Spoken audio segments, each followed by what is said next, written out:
ಮನ್ಸಿಗೆ ಪದೇ ಪದೇ ಪಗಡೆ ಆಡೋ ಆಸೆ ಆಗ್ತಾ ಇದೆ. ಪಗಡೆ ಆಡೋಣವಾ? ಬೇಡ ಮೂರ್ಖ. ಪಗಡೆ ಏನಾದ್ರೂ ಆಡಿದ್ರಿ ಅಮ್ಮನ್ಗೆ ಕೋಪ ಬರೋ ಹಾಗೆ ಮಾಡ್ದಾಗತ್ತೆ.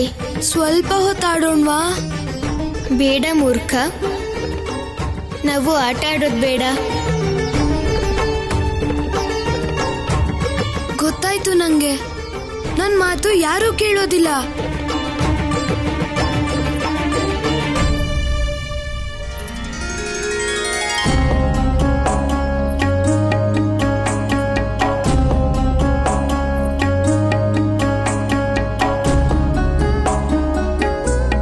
ನೆರೆಮನೆ ಗೆಳತಿ, ನೀವ್ ನನ್ ಮಾತ್ ಕೇಳ್ತೀರಾ? ಹಾ ಮೂರ್ಖ, ಹೇಳು. ನನ್ ಜೊತೆ ಪಗಡೆ ಆಟ ಆಡ್ತೀರಾ? ಖಂಡಿತ ಆಡ್ತೀನಿ, ಆದ್ರೆ ಇದು ಅಭ್ಯಾಸ ಮಾಡೋ ಸಮಯ ಅಲ್ವಾ?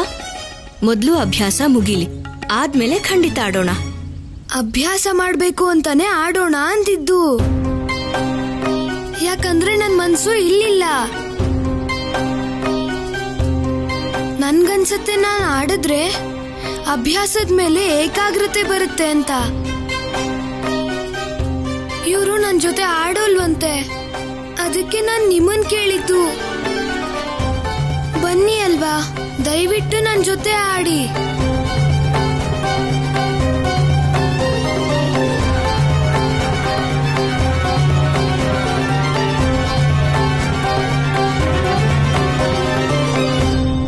ಸರಿ, ಬಾ.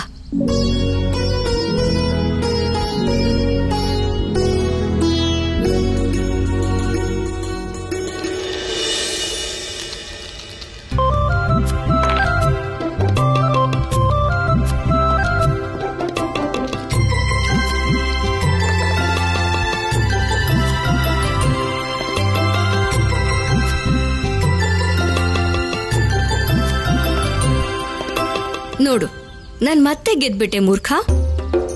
ಇಲ್ಲೆಲ್ಲರೂ ನನ್ ಸೋಲ್ಸೋರೇ ಇದ್ದಾರೆ, ನೀವು ಕೂಡ. ಮೂರ್ಖ, ಸೋಲು ಗೆಲುವು ಆಟದಲ್ಲಿ ಸಹಜ ಅಲ್ವಾ? ಗೆಳತಿ ಸತ್ಯ ಹೇಳ್ತಾ ಇದ್ದಾರೆ ಮೂರ್ಖ.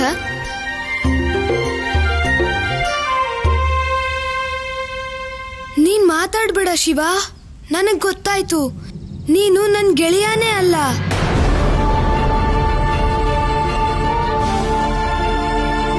ಹಾಗೇನು ಇಲ್ಲ ಮೂರ್ಖ. ನೀನ್ ನನ್ ಗೆಳೆಯ ಆಗಿದ್ರೆ ನೀನು ನನ್ ಗೆಲ್ಲೋದಕ್ಕೆ ನಂಗೆ ಸಹಾಯ ಮಾಡ್ತಿದ್ದೆ, ಉಪದೇಶ ಕೊಡ್ತಿರ್ಲಿಲ್ಲ. ಸತ್ಯನ ಅರ್ಥ ಮಾಡಿಸೋದು ಉಪದೇಶ ಅಲ್ಲ ಮೂರ್ಖ. ಸತ್ಯ ಏನಂದ್ರೆ ನಾನು ಹೊರಗಿನೋನು, ಅದಕ್ಕೆ ನನಗೆ ಯಾರು ಸಹಾಯ ಮಾಡೋಕ್ ಬರ್ತಿಲ್ಲ. ನನಗಂತೂ ಯಾರೂ ಇಲ್ಲ, ಅಪ್ಪನೂ ಇಲ್ಲ, ಅಮ್ಮನೂ ಇಲ್ಲ, ಅಣ್ಣನೂ ಇಲ್ಲ. ನಾನು ಇದೀನಲ್ಲ ನಿನ್ ಗೆಳೆಯ. ಮತ್ ನಿನ್ಗೆ ನನ್ ಜೊತೆ ಸ್ನೇಹ ಮಾಡೋದು ಇಷ್ಟ ಇರ್ಲಿಲ್ಲ ಅಂದ್ಮೇಲೆ ನಂಗೆ ಯಾಕೆ ಹೇಳ್ದೆ ನೀನು? ಯಾರಿಗೆ ಯಾರು ಇಲ್ವೋ ಅವ್ರಿಗೆ ನಾನಿದ್ದೀನಿ ಅಂತ. ಯಾಕಂದ್ರೆ ನೀನು ನನ್ ಗೆಳೆಯನೇ, ಮತ್ ಯಾವಾಗ್ಲೂ ಗೆಳೆಯನೇ ಆಗಿರ್ತೀಯ. ಸಂಬಂಧಗಳು ಪದೇ ಪದೇ ಬದಲಾಗೋದಿಲ್ಲ ಮೂರ್ಖ. ಒಂದ್ಸಲ ಬಂಧ ಗಟ್ಟಿಯಾಗೋದ್ರೆ ಅದು ಸದಾ ಕಾಲಕ್ಕೂ ಇರುತ್ತೆ. ಪವಿತ್ರವಾಗಿರೋ ಸ್ವಾರ್ಥ ಬಂಧಕ್ಕೆ ಯಾವಾಗ್ಲೂ ಇದೇ ಗುರುತಾಗಿರುತ್ತೆ.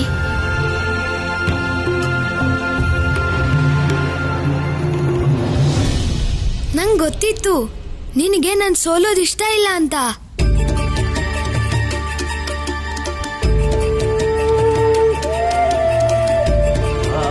ಈಗ ಸೋಲೋದಕ್ಕೆ ತಯಾರಾಗಿ ನೆರೆಮನೆ ಗೆಳತಿ. ನನ್ ಗೆಳೆಯ ಬರ್ತಾ ಇದ್ದಾನೆ ನನ್ ಪರವಾಗಿ ಆಟ ಆಡೋದಕ್ಕೆ.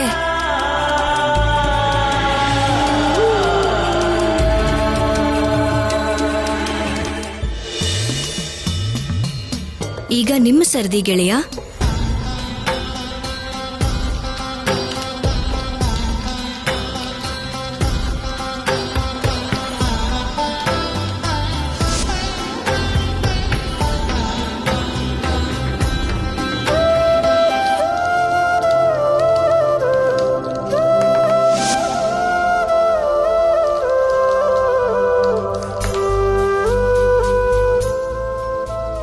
ಗೆದ್ಬಿಟ್ಟ, ಶಿವ ಗೆದ್ಬಿಟ್ಟ. ನೆರೆಮನೆ ಗೆಳತಿ, ನೀವು ಸೋತ್ ಹೋದ್ರಿ. ನಿಮ್ಮಿಂದ ಸೋಲೋದು ಆಗ್ಲೂ ಇಷ್ಟ ಆಗ್ತಿತ್ತು, ಹಾಗೆ ಇವತ್ತು ಇಷ್ಟ ಆಗ್ತಿದೆ ಗೆಳೆಯ. ಯಾವ ರೀತಿ ನೀವು ಮಹಾದೇವನ ಸ್ವಭಾವನ ಮರ್ತಿಲ್ವೋ ಅದೇ ರೀತಿ ಅವ್ರ ಸ್ವರೂಪನೂ ಕೂಡ ನೆನಪು ಮಾಡ್ಕೊಳ್ಳಿ ಗೆಳೆಯ.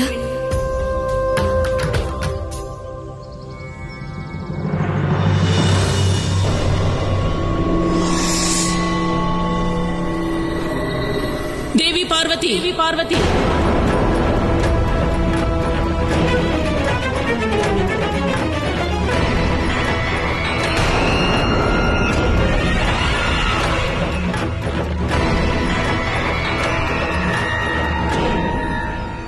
ಯಾರ ಅನುಮತಿ ತಗೊಂಡು ನೀವು ನನ್ನ ಮಕ್ಕಳ ಜೊತೆ ಪಗಡೆ ಆಡ್ತಾ ಇದ್ದೀರಿ?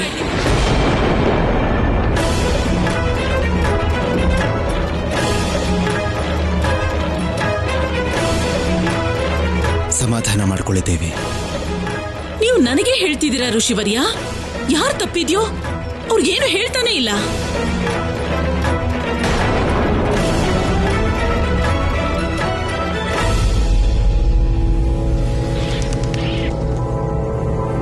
ದೇವಿ ಪಾರ್ವತಿ, ಇವತ್ತು ನೀವು ನನ್ನ ಸಹನೆ ಪರಿಧಿನ ಮೀರಿದಿರಾ.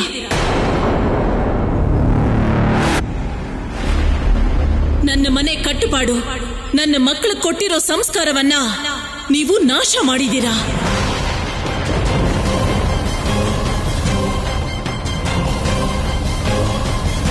ನಾನು ನನ್ನ ಮಕ್ಕಳಿಗೆ ಅಭ್ಯಾಸ ಮಾಡೋಕ್ ಹೇಳಿದ್ದೆ, ಮತ್ ನೀವು ಅವ್ರ ಜೊತೆ ಪಗಡೆ ಆಟ ಆಡ್ತಿದ್ದೀರಾ. ದೇವಿ, ಬಹುಶಃ ಇದು ಮಕ್ಕಳ ಆಟನೇ ಇರಬಹುದು. ಆದ್ರೆ ಇವ್ರ ಮಗು ಅಲ್ವಲ್ಲ, ಇವರು ಆದಿಶಕ್ತಿ, ಜಗಜ್ಜನನಿ.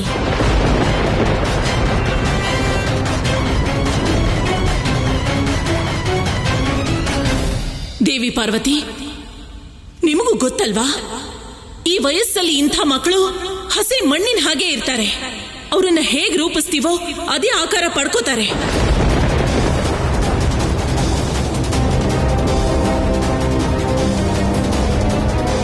ದೇವಿ ಪಾರ್ವತಿ, ಮಕ್ಕಳ ಉಜ್ವಲ ಭವಿಷ್ಯಕ್ಕೆ ಒಂದು ಶಕ್ತಿಶಾಲಿಯಾಗಿರುವಂತಹ ಆಧಾರ ಬೇಕಾಗುತ್ತೆ. ಅದನ್ನ ಪ್ರತಿ ತಂದೆ ತಾಯಿ ತಮ್ಮ ಮಕ್ಕಳಿಗೆ ಪ್ರಾರಂಭದ ವರ್ಷಗಳಲ್ಲೇ ಕಟ್ಕೊಡ್ತಾರೆ.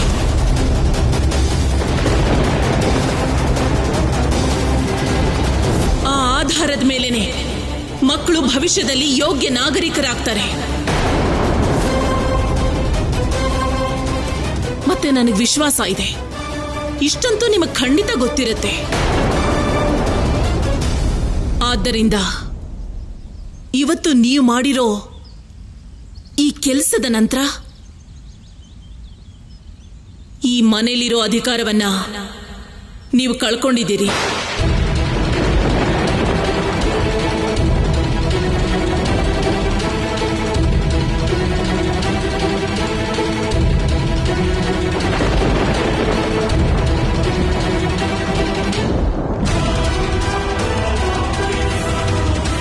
ಈ ಮನೆಯಲ್ಲಿ ಇನ್ನು ನಿಮ್ಗೆ ಯಾವ ಜಾಗನೂ ಇಲ್ಲ.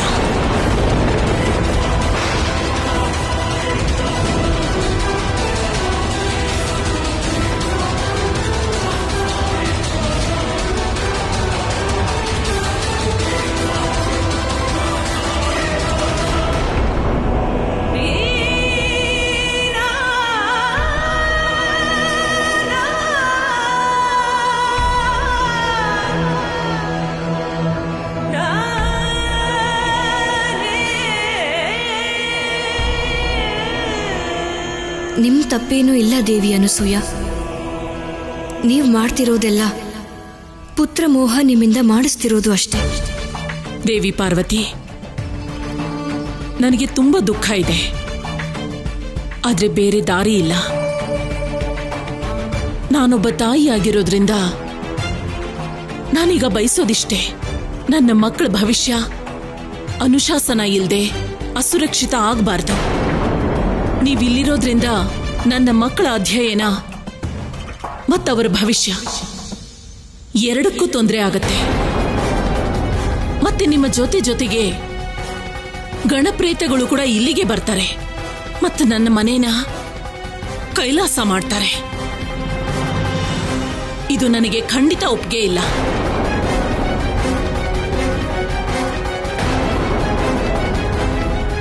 ಆದ್ದರಿಂದ ನಿಮ್ಮ ಮುಂದೆ ನಾನು ನಿಮಿಷ ದೇವಿ, ಒಂದು ಕ್ಷಣನಾದ್ರೂ ಯೋಚನೆ ಮಾಡಿ. ಇಷ್ಟು ಕಠೋರ ನಿರ್ಧಾರ ಮಾಡೋ ಮೊದಲು ದಯವಿಟ್ಟು ಇನ್ನೊಂದು ಸಲ ಯೋಚನೆ ಮಾಡಿ ನೋಡಿ.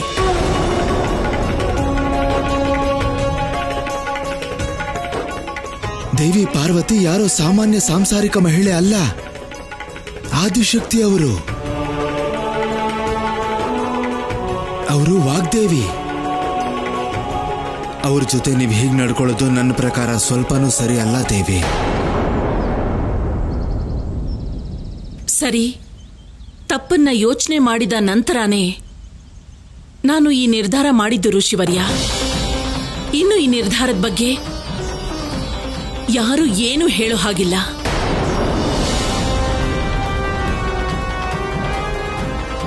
ಸರಿ, ನೀವು ನಿರ್ಧಾರ ಮಾಡಿದಿರಿ ಅಂದ ಮೇಲೆ ನಾನೇನು ಹೇಳೋದಿಲ್ಲ. ಆದರೆ ಒಂದು ಮಾತನ್ನು ಮಾತ್ರ ನೆನಪಲ್ಲಿಟ್ಕೊಳ್ಳಿ. ಕೋಪದಲ್ಲಿ ತಗೊಳ್ಳೋ ನಿರ್ಧಾರದ ಪರಿಣಾಮ ಯಾವತ್ತೂ ಸುಖನಾಗ್ಲಿ ಸಂತೋಷನಾಗ್ಲಿ ಕೊಡೋದಿಲ್ಲ. ಭವಿಷ್ಯದಲ್ಲಿ ಪಶ್ಚಾತ್ತಾಪ ಪಡಬೇಕಾಗತ್ತೆ. ಆದರೆ ಅಷ್ಟರಲ್ಲಿ ಆ ನಿರ್ಧಾರನ ಬದಲಾಯಿಸೋ ಅಥವಾ ಸುಧಾರಿಸೋ ಸಮಯ ಮುಗಿದು ಹೋಗಿರುತ್ತೆ ದೇವಿ.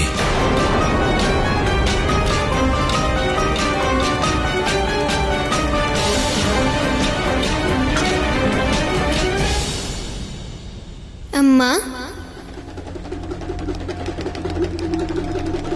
ಸಮಾಧಾನ ಮಾಡ್ಕೊಳ್ಳಿ.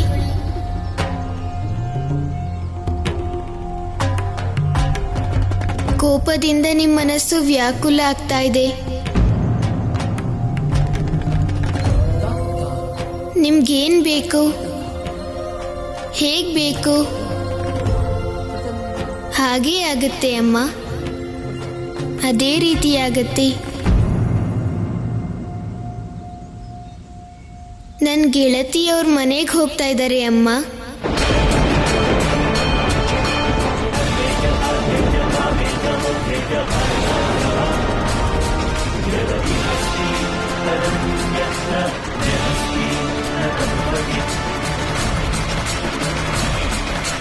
ಹೌದು ಅಮ್ಮ, ನಿಮ್ಮ ಸುಖ, ಶಾಂತಿ, ಸಂತೋಷ ಮತ್ತೆ ಪ್ರಸನ್ನತೆ ಬಿಟ್ರೆ ನನಗೆ ಬೇರೆ ಏನೂ ಬೇಕಾಗಿಲ್ಲ.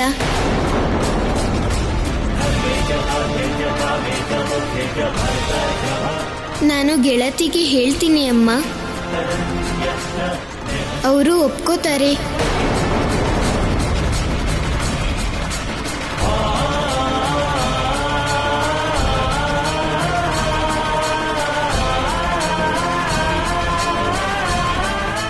ಗೆಳತಿ,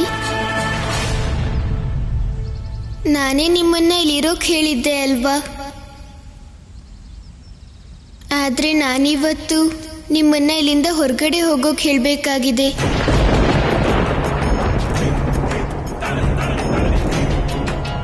ಯಾಕಂದ್ರೆ ನಿಮಗ್ ಗೊತ್ತಿದೆ,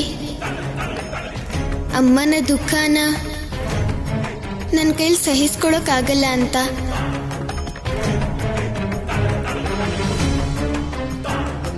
ಆದ್ರಿಂದ ನಿಮ್ಮನ್ನ ಕೇಳ್ಕೋತಿದ್ದೀನಿ, ನೀವು ನಿಮ್ಮ ಮನೆಗೆ ಹೋಗ್ಬಿಡಿ.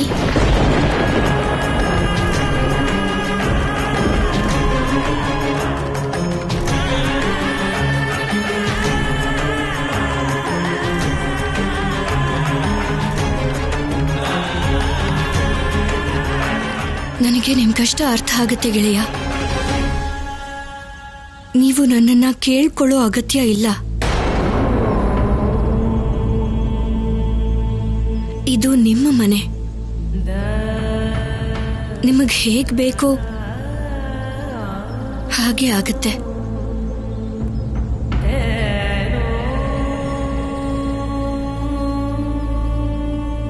ದೇವಿ ಅನಸೂಯ,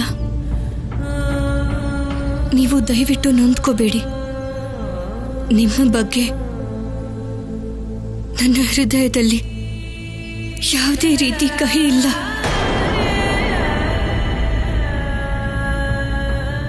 ಪ್ರತಿಯೊಂದು ಘಟನೆಯ ಹಿಂದೆ ಪರಿಸ್ಥಿತಿಯ ಕೈವಾಡ ಇದ್ದೇ ಇರುತ್ತೆ. ಮತ್ತಿಲ್ಲಿ ಬಂದಿರೋ ಪರಿಸ್ಥಿತಿಯಿಂದಾಗಿ ನಮ್ಮಿಬ್ಬರ ಮಧ್ಯೆ ಭಿನ್ನಾಭಿಪ್ರಾಯ ಬಂದಿದೆ.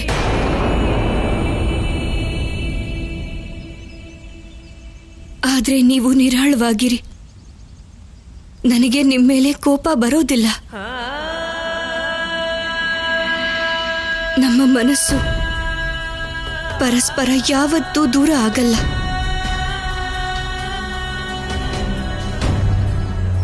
ಯಾಕಂದ್ರೆ ನಾವಿಬ್ರು ಒಂದೇ ದಾರಿಲಿ ನಡೀತಿದ್ದೀವಿ.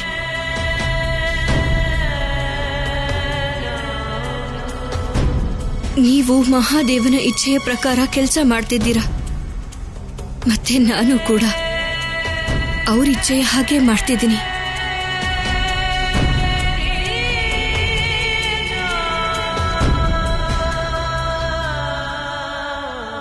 ಯಾಕಂದ್ರೆ ಕೊನೆಯಲ್ಲಿ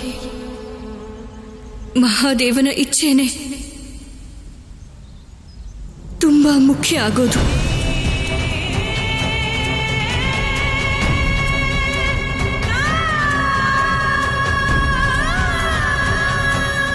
ನನಗೆ ಗೊತ್ತಿದೆ ಮಹಾದೇವ, ನೀವು ತಾಯಿಗೋಸ್ಕರ ಜಗತ್ತಿನ ಎಲ್ಲ ಕಷ್ಟಗಳನ್ನ ಬೇಕಾದ್ರೂ ಸಹಿಸ್ಕೋತೀರಾ.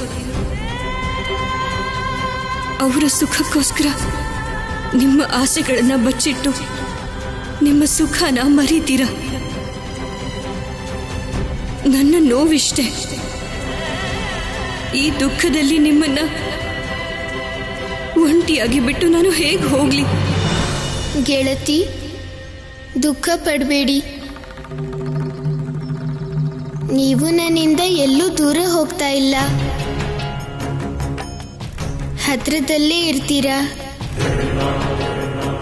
ನಿಮ್ಮ ಮನೆಯಲ್ಲಿ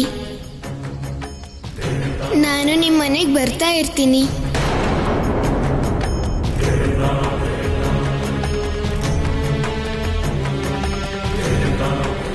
ಅಮ್ಮ, ನನಗೆ ಗೊತ್ತಿದೆ ನಿಮಗೆ ಇದರಿಂದ ಏನೂ ಬೇಜಾರಾಗಲ್ಲ ಅಂತ. ಇದರಿಂದ ನಿಮ್ಮ ತಾಯಿಗೆ ಯಾಕೆ ಬೇಜಾರಾಗುತ್ತೆ ಶಿವ? ಅಲ್ವಾ ದೇವಿ?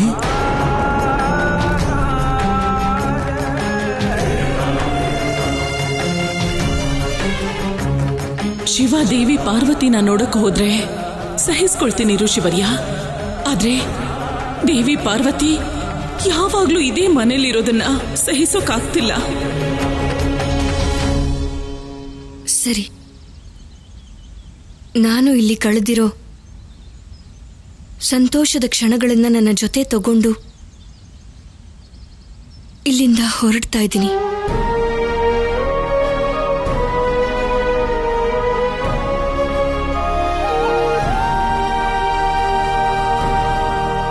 ನಿಂತ್ಕೊಳ್ಳಿ ಗೆಳತಿ.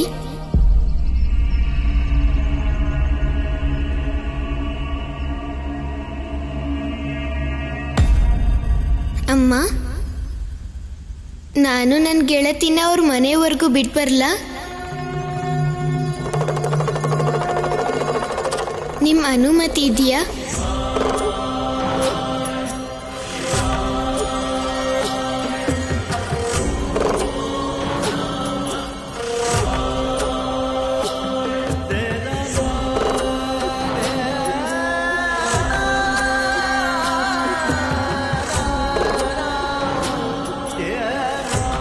ಹೋಗ್ಬಾ.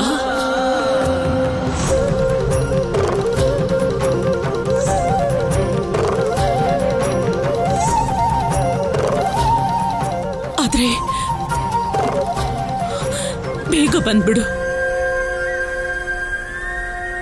ಸರಿ ಅಮ್ಮ, ಬೇಗ ಬರ್ತೀನಿ.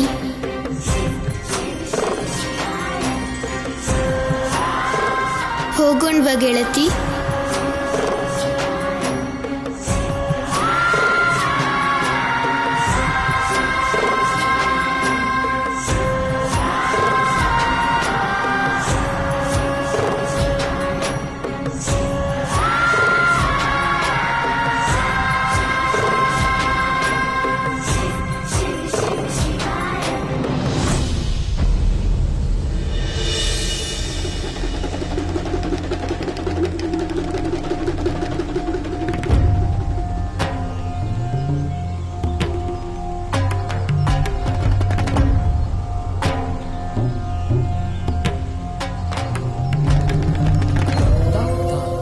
ಬನ್ನಿ ಮಾತೆ, ನಿಮ್ಗೆ ಸ್ವಾಗತ.